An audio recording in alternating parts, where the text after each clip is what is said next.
Is the dollar on the verge of collapse, or are the experts wrong? Most of the experts are saying that the dollar could collapse. Already this year, it's down 10% against the euro. Goldman Sachs are the exception. They say the weakness has already occurred and it won't fall much further. But according to almost every other expert, they think the decline of the dollar is going to continue. What's the implications for you? What's the implications for investors? What's the implications for the global economy? Well, it could be good news for some people, but bad news for others. So let me explain so you're clear on the facts on the dollar. First of all, we've seen a decline in the dollar this year against the euro by 10%. That's a massive percentage that's occurred. America, of course, has got massive debt. Right now, it's reached 32 trillion, and every month it's increasing. Right now, we've seen in June it increased by 200 billion.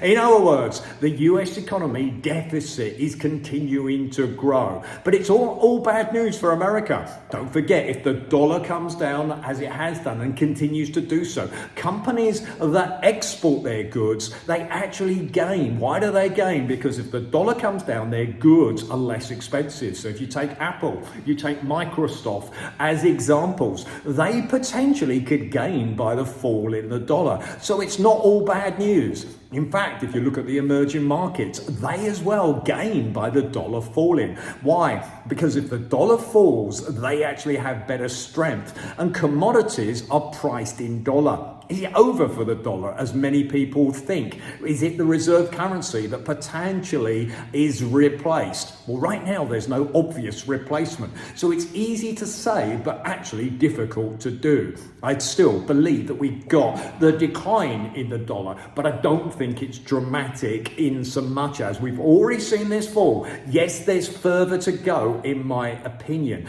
but I don't think that it's going to suddenly fall away unless there are other events in the world. So we have to realize in today's world that whilst we've seen the dollar fall, we've seen perhaps the Fed's interest rates, maybe one more raise to go, but already priced in the fact that American economy perhaps has a soft landing and there isn't so much further for the Fed to raise interest rates. That's not the case in other countries, and Europe potentially raises interest rates more, and so does the UK, because they've got perhaps a more difficult economy to change. America, don't forget, has a flexible economy. They can lay people off quicker, they can adapt quicker. So when we get the more difficult times, America adapts quicker. So in other words, the interest rates spike higher faster, but then fall away. So what we're going to see right now is the dollar, in my opinion, continuing to fall. And if there's no big events, it will be a slow decline rather than a dramatic decline. Of course,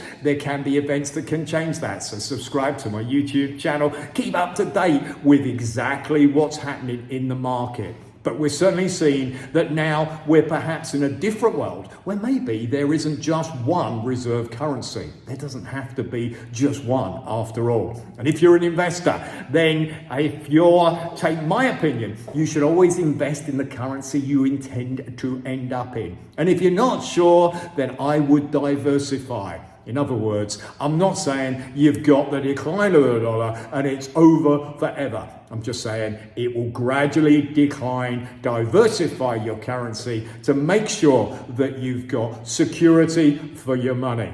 Okay, and if you're potentially looking to invest, ideally use the currency that you intend to end up in. Thanks for watching. I'll put out videos on a regular basis on what's happening in the financial markets and what it takes, in my opinion, to be successful financially.